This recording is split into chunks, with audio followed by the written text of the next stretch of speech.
Hello friends, आपका स्वागत है मेरे झारखंड कॉन्सेप्ट क्लासेस में। तो हम लोग लेखक परिचय की क्लासेस कर रहे थे, जिसमें आज हम लोग ऋतुराज के बारे में अध्ययन करेंगे। तो चलिए हम लोग अपनी क्लासेस को स्टार्ट करते हैं।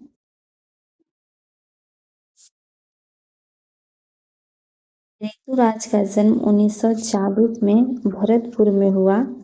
राजस्थान विश्वविद्यालय जयपुर से उन्होंने अंग्रेजी में एमए किया। ऋतुराज का जन्म कब हुआ? 1940 में। कहाँ पे हुआ? भरतपुर में। और इन्होंने एमए कहाँ से किया? भरतपुर से। इस सब्जेक्ट में, अंग्रेजी में। 40 वर्षों तक अंग्रेजी साहित्य के अध्यापन के बाद अब सेवानिवृत्ति लेकर वे जयपुर में रहते हैं। तो उन्होंने कितने साल तक अंग्रेजी साहित्य का अध्ययन किया? तो 40 वर्षों तक उन्होंने अंग्रेजी साहित्य का अध्ययन किया। और वे अभी कहाँ रह रहे हैं वर्तमान समय में? तो वर्तमान समय में वो जयपुर में रह रहे हैं। उनके अब तक 8 कविता संग्रह प्रकाशित हो चुके हैं। ऋतुराज के अब तक कितने?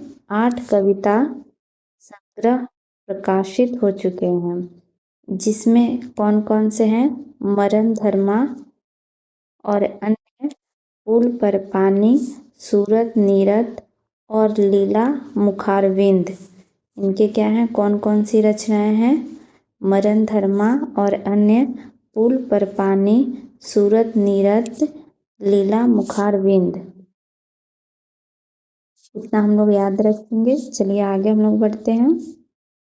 इन्हें सोमदत्त परिमल सम्मान, मीरा पुरस्कार, पहल सम्मान एवं बिहारी पुरस्कार सम्मान मिल चुके हैं।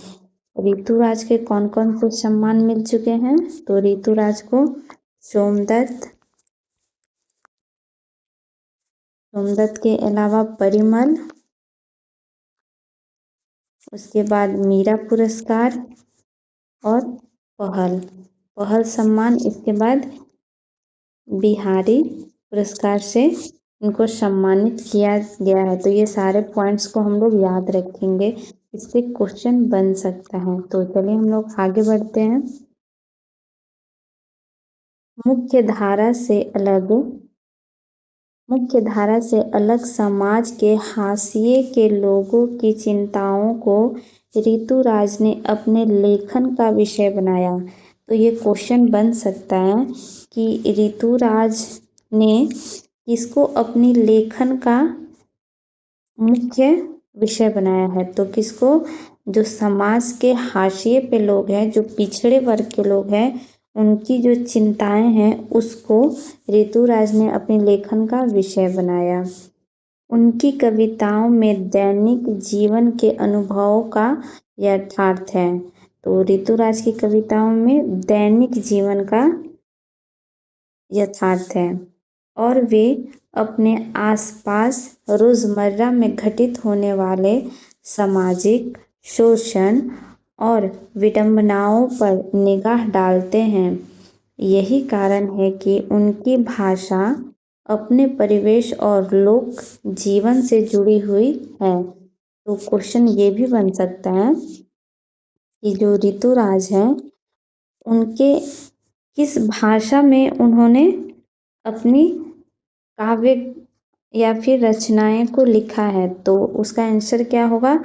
लोक भाषा, लोक जीवन से जुड़ी हुई जो भाषाएं हैं, जो कि हम लोग डेली लाइफ में यूज़ करते हैं, उस भाषा में अपने लेखन साहित्य को लिखा।